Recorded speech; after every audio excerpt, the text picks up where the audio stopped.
Hello, everyone, and welcome back to the conversation.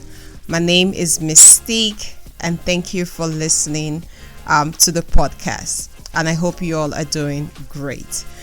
So today I want to talk about something very important that I know most people talk about it, especially when they are frustrated, and I understand that. So, and also it's their prerogative, so they have every right to say what they want to say. But sometimes when you hear people say those kind of things, people that think like me, we kind of like get uncomfortable when we're in such spaces when they say such things. So I was in the space on X, formerly known as Twitter, and while I was in that space, a friend of mine was having a conversation on the space, and he was talking about the governing structure of Nigeria. And also he talked about the present administration. He talked about politics, and also the lackadaisical attitude of the people when it comes to governing, politics. Like he actually said a lot of things. And while he was speaking, he got really frustrated, and in that frustration he said to say denigrating things about our skin people, that's black people. And he was just talking about how black people were no good and all that kind of irritating stuffs. And also talked about how the white man was better, and how the white man was able to organize themselves. And even made mention of there was this guy, I've forgotten his name. His sister was in the Trump's administration, Betty DeVos, former, I think she was the Minister of Education. Oh, I've forgotten his name. I can't remember his name. But he was in a podcast, and in that podcast he talked about how the white people need to go back and recolonize Africa, because he was saying that Africa is a mess and all that kind of stuffs. So I get it. So he could say whatever he wants to say. That's my friend. For me, I couldn't stomach what he was saying. Like, I really felt uncomfortable. I wasn't comfortable with what he was saying, but I do not blame him, because he has every right to air his view. He has every right to be frustrated. Like, when you look at the current situation of the country, who wouldn't be mad? For me, I'm so mad. Like, I'm so pissed off. I'm pissed off at these people that in 2024 we are not able to get things right. So for me, I'll be so mad. But does it mean that I would praise my oppressor? No, I wouldn't do that.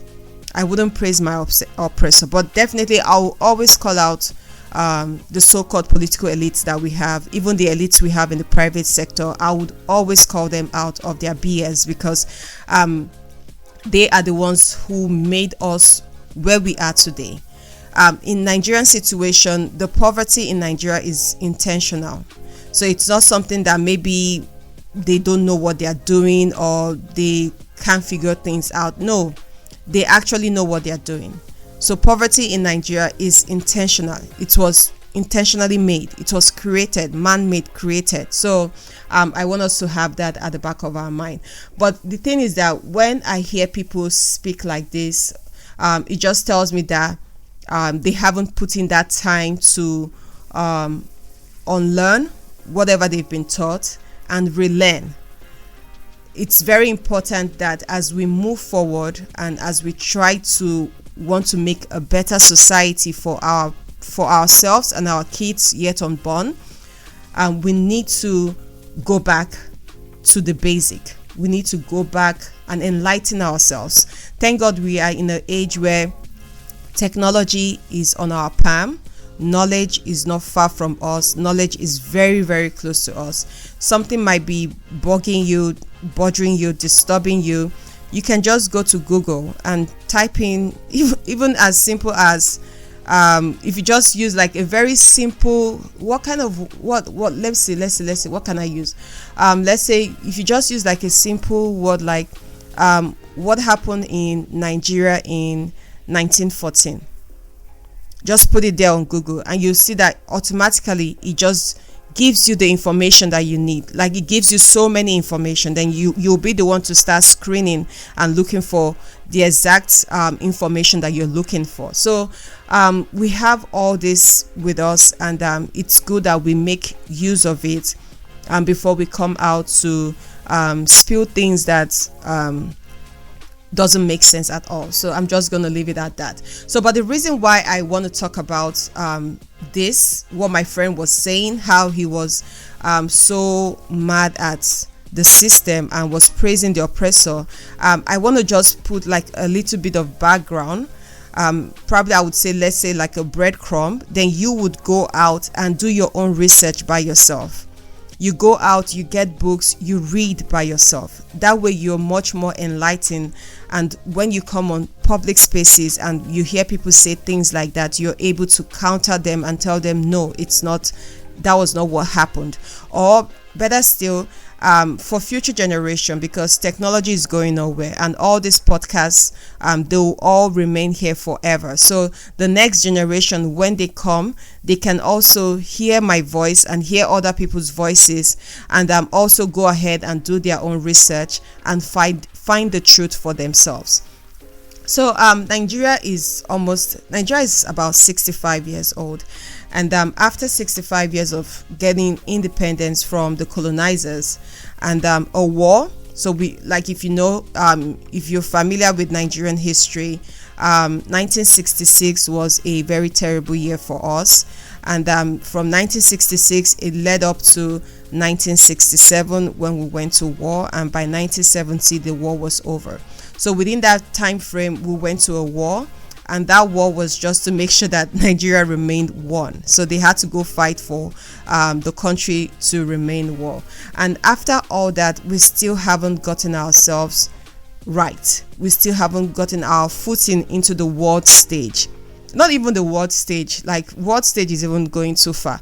In Africa as a whole, we haven't gotten our footing into Africa, in as much as they always want to call us giant of Africa. But sometimes you just want to ask that question, what are we giant for? Like, what is it? Like, recently I was hearing that even Benin Republic, their CFAs is already higher than our Naira.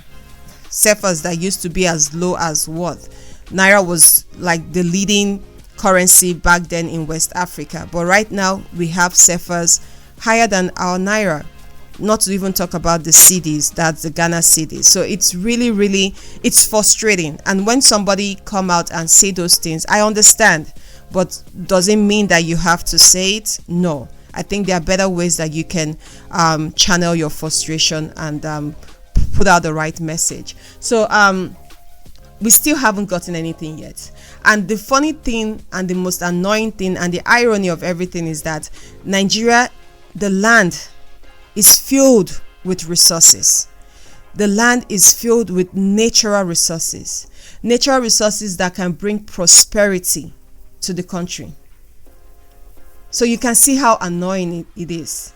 Very, very annoying. Sometimes it makes you ask that, it makes you get mad, and you're just wondering what happened to us. Like, what is the problem? Why are we like this?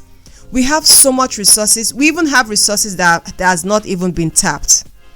We have resources that we don't even know about. That is how blessed not only Nigeria but Africa as a whole, especially from West Africa down to Central Africa, even to East Africa, to South, like Africa as a whole is blessed, completely blessed. But we just have leaders who are so visionless, maybe apart from Rwanda. Rwanda is trying to get themselves into that world state, that world power, which I'm so happy for them. But the rest of us is like, we don't have anything going for us. And the thing is that the annoying part of everything is that you have so much bright mind, you have so much educated people from Africa in the abroad doing so great. Example is Madam Ngozi Okonjo-Iweala. She's doing so great. She's representing the identity of a black woman. She's representing Africa. She's representing her own family also. So she's doing a wonderful work, and it just makes you ask, what is going on? Why is it that we are not able to get it right? Especially in Africa. Only when you leave Africa that you are able to get it right. But if you're in that Africa, you are not able to get it right. Is there something wrong? Is there something that we do not know? What is going on? And when you tell people, okay, let's go back to history, let's try and dig deep, like even in your own personal life, if you're having issues in your life, you sit down and you reminisce, you think back and you say, what did I do wrong? What was the mistakes that I made? And you see how you're able to move forward move forward with your life, and see how you can better your life and avoid those mistakes. But I think that in Africa, because we are so large and they put so many people that do not think alike together, I think we find it difficult to come to that table and sit down and have that conversation. And we have to have this conversation. We have to go back to history. We have to go back and look at how things started to fall apart. So people will tell you, oh, history is not important. History is this. History doesn't mean anything. We don't need to go back to it. But I beg to differ. History is very, very important. History can never be washed away. History can never be put aside. No matter how you try to want to push history aside, you can't, because history is a part of us. History never dies. The only time history dies is when a person dies or the world ceases to exist. If the world stops existing, then history doesn't exist. But as long as this world continues to move on, as long as we continue to have human beings on this planet Earth, we would always have history. And history is something that helps us to not make mistake in the future. History is part of our everyday life. And when you know your history, you can never make that mistake anymore. You would always try to avoid it completely. So sometimes you ask, why do we have so much greed? Why is it that our politicians are so greedy? Why are they selfish? Even the citizens, we have greedy citizens, because those politicians did not just fall from heaven.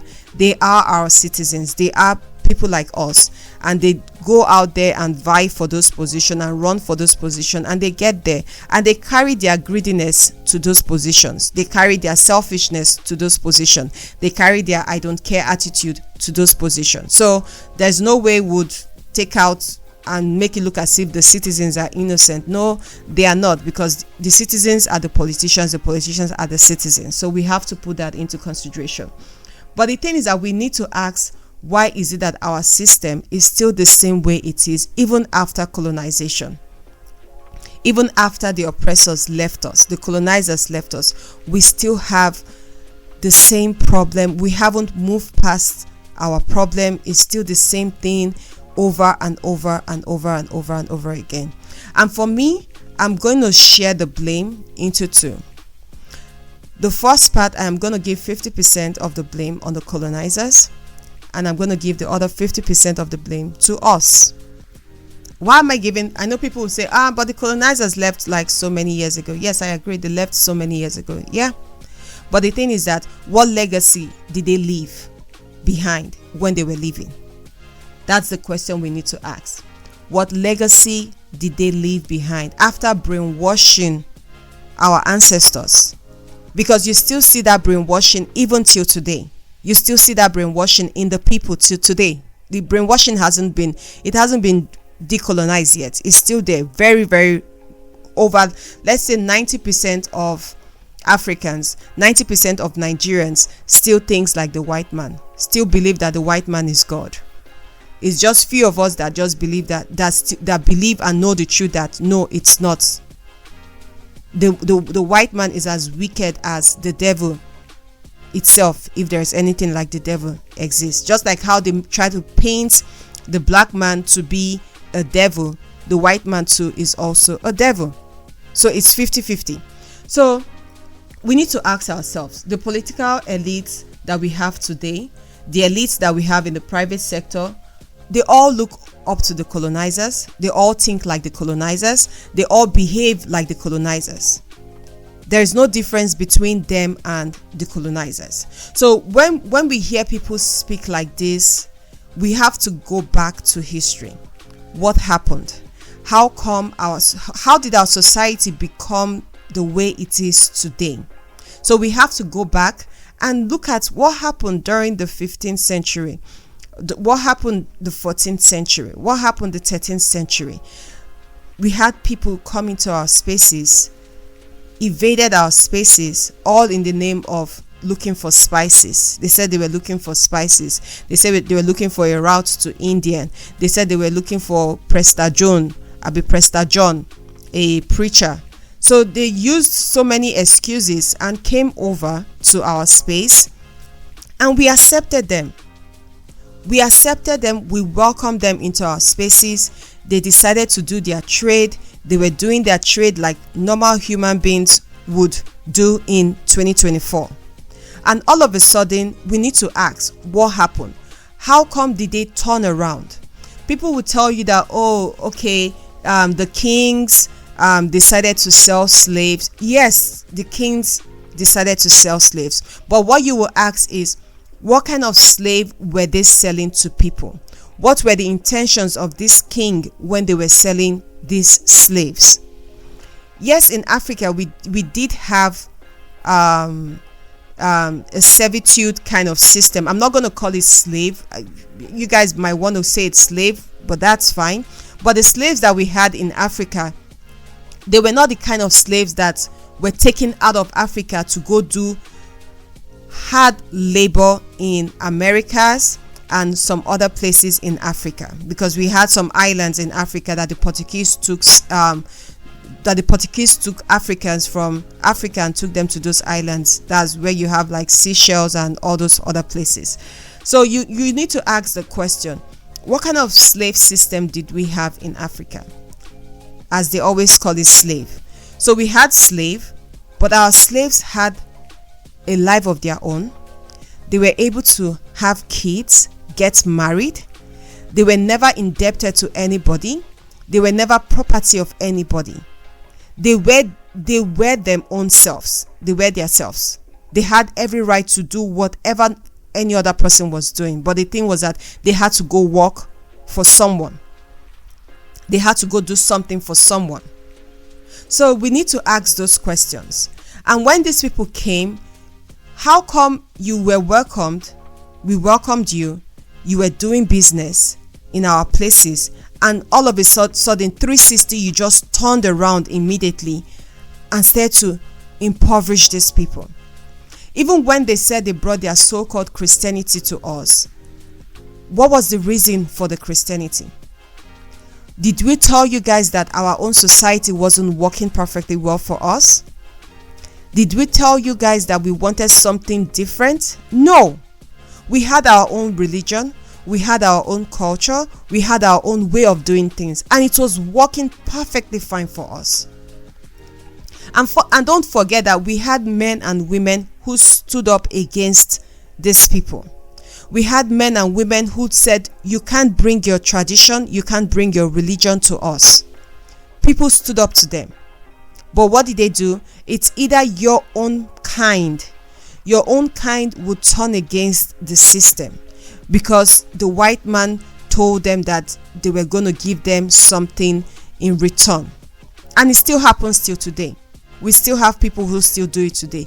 You still have lawyers who go ahead to go support multinationals at the detriment of their own country. We still have people like that till today. There was one that they just, I didn't follow up the news, but I saw the headline where they said he collected almost $2.1 million from a multinational against his own country, NNPC. Just because the multinationals wanted to get almost 2.9 million from Nigeria. So you just sold your people for just a loaf of bread. So we still have it till today going on. And it happened then. We had people who went out, fought against these people. If you read Things Fall Apart, you would see people like Okonkwo go out there and say enough is enough. We don't want you guys here. And you will still see people who were like Okonkwo who turned against him and said no, they are welcome. So when you hear people talk like that, you need to go back and ask, what really happened to us? Why did we were so? Let me tell you something. Africans are the most welcoming people. Africa, and that is one of our weakness. We welcome people so much that we forget ourselves. We do not know how to guard ourselves. We do not know. We just live a very free, carefree life. We do not care about anything. We just want to be happy. We just want to welcome people. And that was the downfall of our society. The day that our Royal Institute started to welcome these people into our spaces, the day our people started to welcome these people to our spaces, that was the downfall of our society. And that was how things started to fall apart in our society. How I wish that we had people, lots of people who fought against them, who said, no, you can't come into our spaces, who said, no, go back to where you're coming from. I don't think we will be where we are today. The reason why America is functioning well is because they had their system, they had their culture all the way from Europe taken over to America, and that was why nobody came to disturb them. Majority of the people who came to the Americas are all from Europe. And the people who were here in America, who lived on this land in America, you all know what happened to them. In as much as they will want to sugarcoat everything and make it look as if they came with love and caring attitude, peace of mind, they wanted to do good for the people. But we all know what happened to the Americans, the natives that were here. We all know how they all died. For your country to be able to move on, for your country to be able to prosper, you have to have your own way of doing things established as your system. Your culture has to be established as your system. Your way of life has to be established as your system. If you have another man's system, it's not going to work for you. It's not going to work for you. And that is the problem we have in Africa. When our own skin folks, the people who look like us, when they came from Sierra Leone, after going to CMS, they came to Sierra Leone, they were already indoctrinated. They already had the white man's religion, and they came and imposed that religion on us. They never told us that, okay, we want to bring this religion for you. Do you think that this, like, sit us down and ask us conversation, is this something that you want? But you know, a tyrant, someone that wants to colonize you, just like the word says, colonize means to come and take over your space, to come from somewhere and come take over your space. So someone that wants to colonize you does not have that time to sit down and have a talk with you. They don't have that time to sit down and have a conversation with you. They want to impose their religion on us, and that was what they did. They imposed their religion on us. They imposed their identity on us. They imposed their way of life on us. That is why we are what we are today. If they had given us the opportunity to choose what we wanted, or better still, we had people who said, we had lots of people who said, no, you can't come here. We had lots of people who chased them. We even had kings who wrote letter to London, to the Queen, to tell her to bring men to come and fight. Like, when I read that, I was like, wow. We had people who wrote letter to the king. We had so many of them who wrote letter pleading and saying, please, we don't want this. Like, I'm like, are you serious? Why don't you fight your own black man? Like anyone who is going against the norms, who is going against the tradition, why don't you fight that person? Why do you need an external force to come and fight for you? Would they tell me that they didn't see this coming, like the attitude of these people?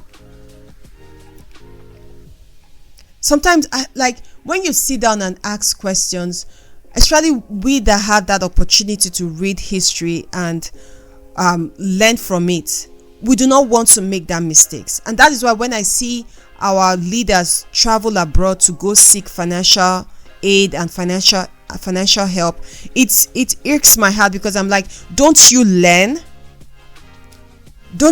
from the past?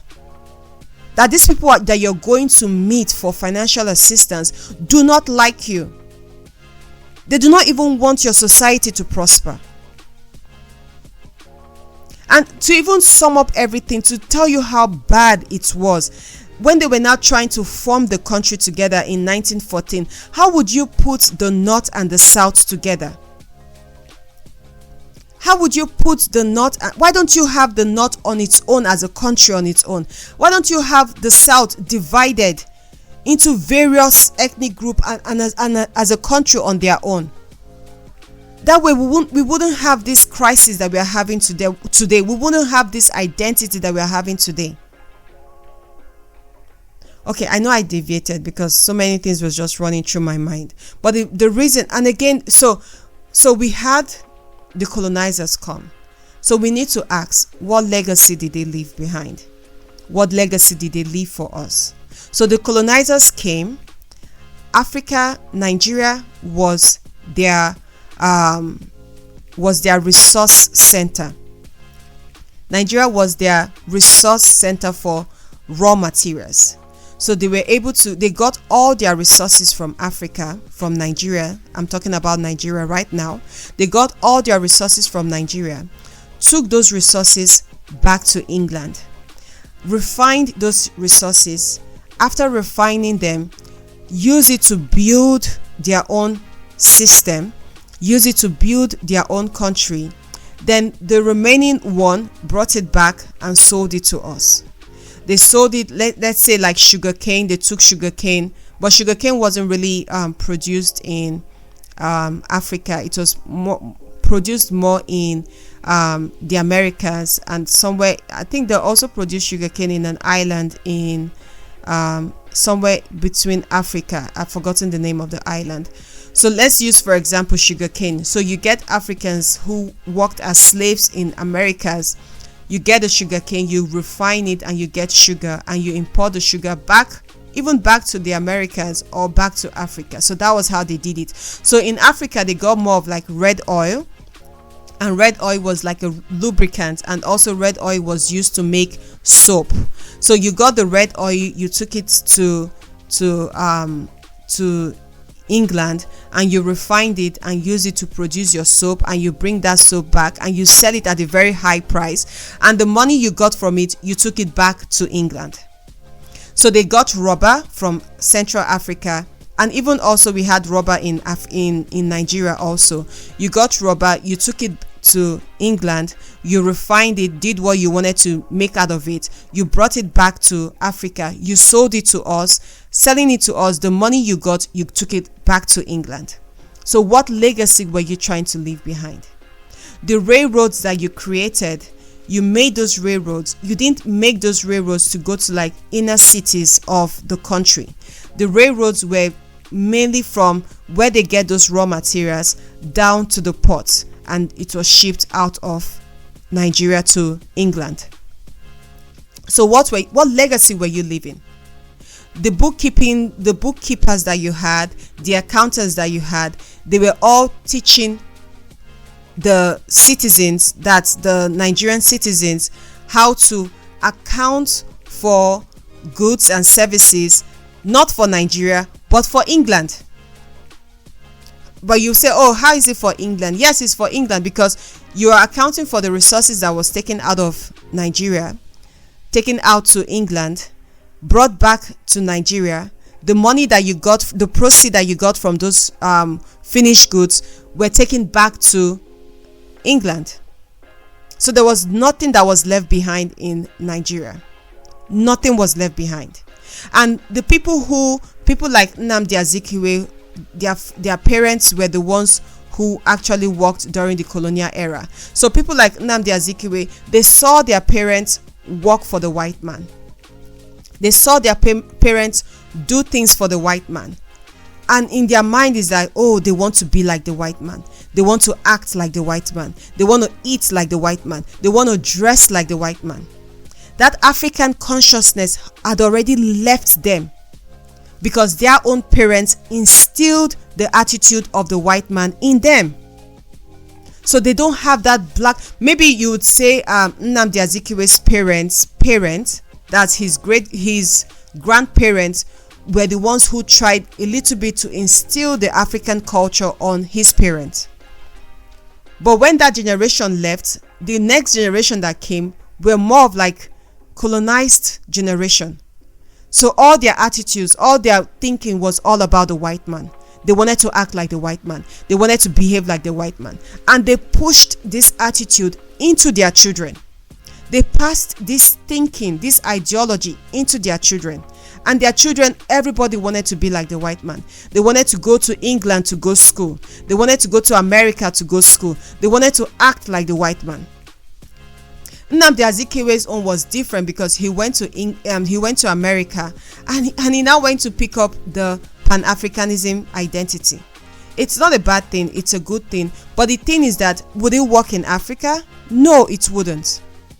Pan-Africa was only good in America because they had all black people and everybody's identity was just blackness, was just black in a good way. The identity in America was black in a very good way. But in the identity of Africa is different. We have so many identity. We have the Khoisan people identity. We have the Igbo people identity. We have Hausa identity. We have Yoruba identity. We have I don't know if Bantu people identity still exists, but we have them intermixed with people from Tanzania and all those places. So we have different identity. We have different identity. So when you bring that Pan-Africanism into Africa, how is it going to work? How are we going to identify ourselves? What language are we going to speak?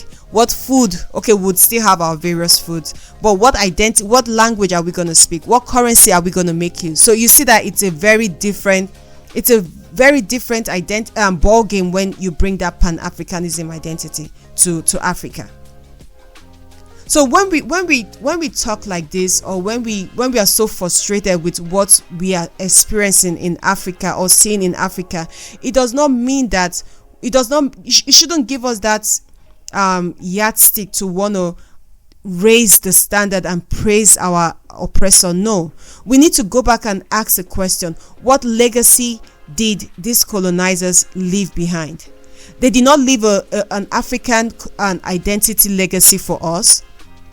Rather, they left their own legacy for us. They left their own identity for us. And the funny part of everything is that when we were asking for independence, they gave us a divide and conquer rule independence. Especially I'm speaking for Nigeria. So for independence, we all know how independence played out, how the North said they weren't ready for independence, and how they quickly took Tafawa Balewa and rushed him and schooled. He went to school and all that kind of stuff so that he can be ready to take over from them. We all know about the population census, how they were able to manipulate the like if you go on YouTube, there's this channel on YouTube called Fatherland. When you go there, you'll see the former labor one of the colonizers back then. I've forgotten his name. I can't remember his name. If you go to Fatherland on YouTube, just go through all their episodes and just watch it, and you would see all the atrocities, how the colonizers, how they connived with a certain region to give them the upper edge against another region. So we need to, these are questions that we need to ask ourselves. Like I said at the very beginning, that I'm just putting out breadcrumbs. I'm not here to, I'm just putting out information out there. Then you just, anyone that resonates with you, you pick it up and you go research by yourself. You go find out by yourself. When you research by yourself, you're able to know more. And again, you religion is another problem. We are not Christians. We are never Muslims. We had our own way of doing things. We had our own religion. Just imagine if our own tradition and our customs were our own system. Imagine if our own tradition were our own system. Our traditions had accountability, where if you mess up, if you do anything against the land, you will pay for it instantly, immediately. If you like, tell me, oh, you're putting fear in the... Yeah, because human being can take you for granted if they have the opportunity to. Human beings can misbehave if they are given the opportunity to do so. And that is what we are seeing in Nigeria today. Because the citizens have given these politicians the opportunity to misbehave. Like when these politicians misbehave, we do not call them out immediately. We do not reprimand them and say, you know what you're doing is wrong. You need to go to jail. You need to be accountable for your actions. Rather, when you do that, they tell you, oh, you're doing this because he's an Igbo man. You're doing this because he's a Fulani man. You're doing this because he's a Yoruba man. You're doing this because he's an Ijaw man. We always want to bring one excuse or the other. That is why these politicians take us for granted. And that is what Christianity does. Christianity does not give you accountability here on earth. I know, but you tell me, oh yes, but America is a Christian country and their politicians are held accountable. Yeah, they do. Because they already set a law for themselves from the very beginning. From the very beginning, there was already a law that was instituted. And also, if you look back to American history, it wasn't as lawful as it claims to be right now. If you go back to American history, it wasn't as, if you go back to like the 1700, the 1800, even the 20th century, it wasn't as lawful as it was. You could still see pockets of jungle justice here and there. You could still see people who disobeyed the law. I think it was when Roosevelt came into power. That was when when the president died and he came into power. Roosevelt was one of the best American presidents that tried to put law and order with firm hand and say, you know what, enough is enough for all these people who commit all these atrocities. And he made sure that they were held accountable. We haven't gotten to that stage yet. The war that they went to fight in Nigeria in 1967 to after the war, from the 70s was during the time of the oil boom. So before the war, after the war, let's say around the 70s, the early 70s, oil was being sold for like $2. And after then when Israel and Egypt and Syria had issues that they went to war, the Yom Kippur War, the OPEC community placed an embargo on the allies of Israel, that was the West. And when they placed that embargo, the price of oil went very high to about $11 and $12. So that was like the booming era of oil. And that was the time that Saudi Arabia, Qatar, and the rest of those Arab countries that has oil, that was when they were able to put their society together, because they got so much money. They would start building things, infrastructure and all that. What did we do with our oil? What did Gowon do with the oil money that he got, the proceed of oil that what did he do? These are conversations that we need to ask. Accountability. Gowon needs to come tell us what he did with that oil money, because we don't see anything today in our society that could say, okay, yes, this was what we did with that oil money. The people are still impoverished. You did not pay salaries to people, like You did not give people money like to say, okay, this is what we got from here. Let's pay stipends to all Nigerians. Even if it was $1 you were one naira you were paying to Nigerians, all Nigerians at that time, every single one of them. You did not even think about, okay, let's have like a national identification number. That way we are able to account for everything that we are doing. We are able to pay these people. You'd never thought about that. You just sat down and embezzled those money. Gowon, Yakubu Gowon sat down and embezzled the oil money from the 70s, the oil boom from the 70s. Him and his friends. Nothing he did for Nigerians. Because don't forget that after Yakubu Gowon, the 80s was not far away. The 80s, Nigeria was as broke as F. Nigeria was so broke. Even Onyeka Onwenu did a documentary in 82, The Squandery of Riches. Nigeria was like what we are experiencing today in 2024 was what the people who lived in 82 in the 80s experienced. Hardship. There was no money in the 80s. Nigeria was so broke in the 80s. And don't forget, there was prosperity prior to that time. There was prosperity in the 70s. There was so much money in the 70s. What did they do with it? It's just like what happened in 2024. In the early 2000s, there was prosperity. Down to Goodluck Jonathan's time, there was still prosperity. Immediately, Buhari came into power in 2015. Everything just went away. Hardship just came in. Pain and sufferings just came in immediately. And right now, we are experiencing the repercussion of what happened in 2015. So sometimes I don't blame when people try to hold Tinubu responsible. People might say, oh, but he just came in 9 months ago. Yes, he came in 9 months ago, but he has already been there since 2015.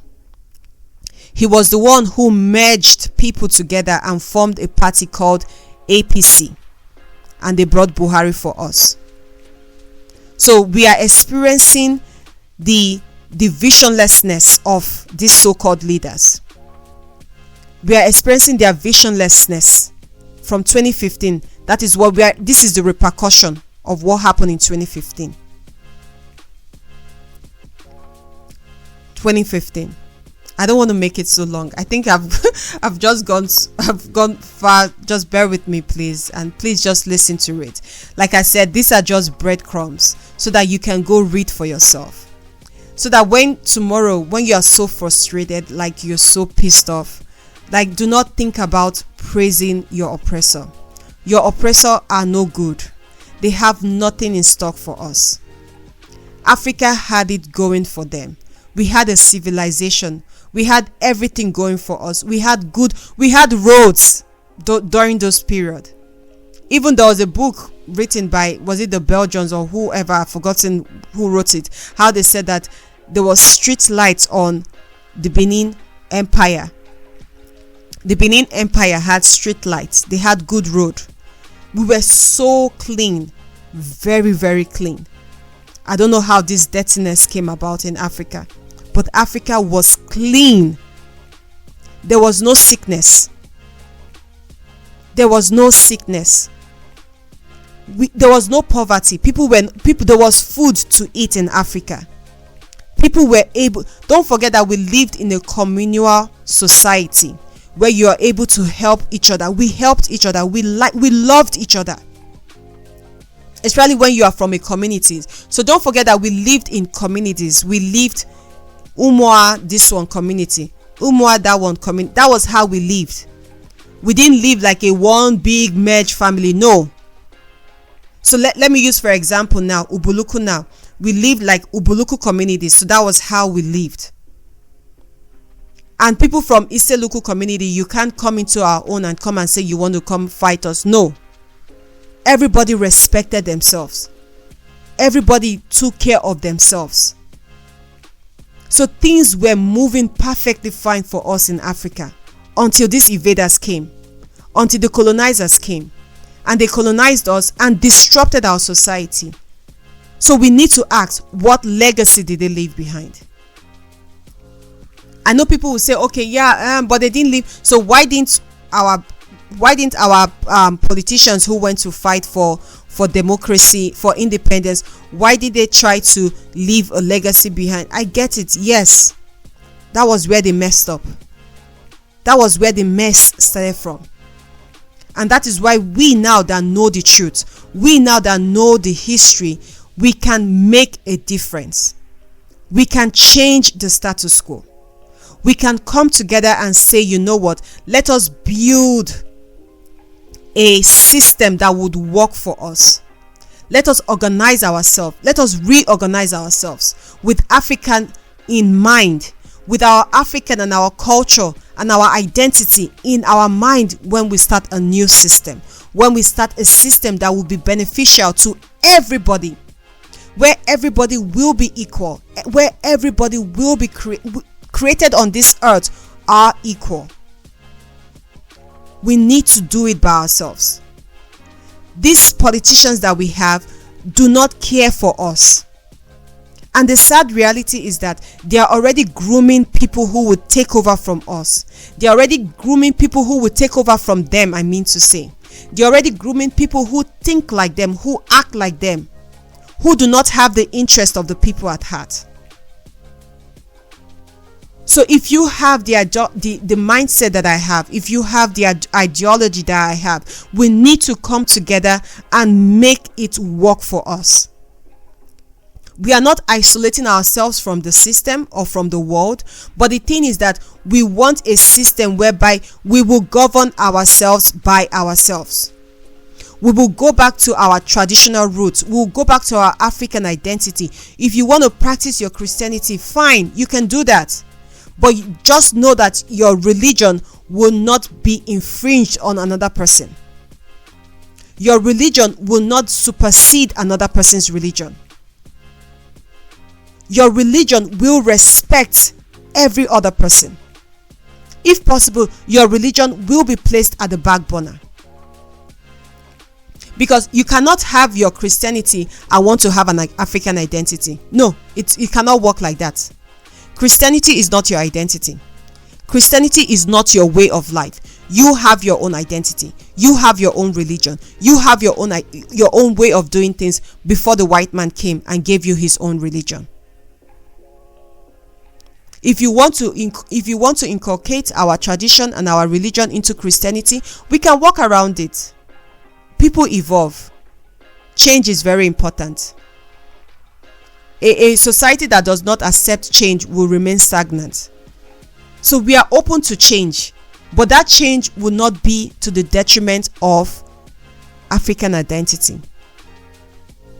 We cannot be black skin and white marks. No, we can't be that. We have to be black skin, black marks. Black skin, black face. Embody blackness. Embody everything black. Appreciate it. Love it. Embrace it. We see Madam Ngozi Okonjo-Iweala, even if she's in the world stage, but you see her identity. You see her blackness in the way she dresses. I want to believe that even in that woman's deepest of her all heart, inside her mind, her soul, she knows the truth. She knows it. Probably she's just waiting for one African nation that would just stand up and say, you know what, enough is enough. We are going to embrace our identity. We are going to embrace our blackness. We are going to do the thing the black way. I want to believe that the day we start embracing our identity, and I'm so happy with what Afrobeat is doing out there. The day we start embracing our identity, that day things will start to turn around. Things will start to change. In Africa, in African tradition, in African ideology, there is accountability. Full-fledged accountability. You are accounted for everything that you do here on earth, not when you die. Not when you die. Here on earth. And I think we need to go back to that. And lastly, before I leave, I want to ask a question, and I want you guys to have this question at the back of your mind. What does Nigeria mean to you? The name Nigeria, what does it mean to you? What does Nigerians mean to each other? We call ourselves Nigeria. We say we are all Nigerians, right? What does it mean to be a Nigerian? Like if I see my fellow Nigerian, how do I see them? Do I see them as my brother? Do I see them as my enemy? We need to ask ourselves that question. What does Nigerians mean to each other?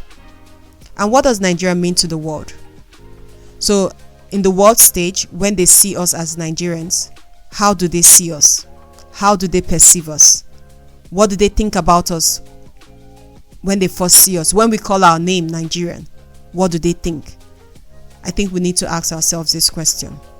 And lastly, no matter how mad you are, no matter how frustrated you are, never you praise your enemy above your own kind. Never you praise your enemy above your own kind. You need to ask, what legacy did the colonizers leave behind before leaving? And we can see practical examples everywhere.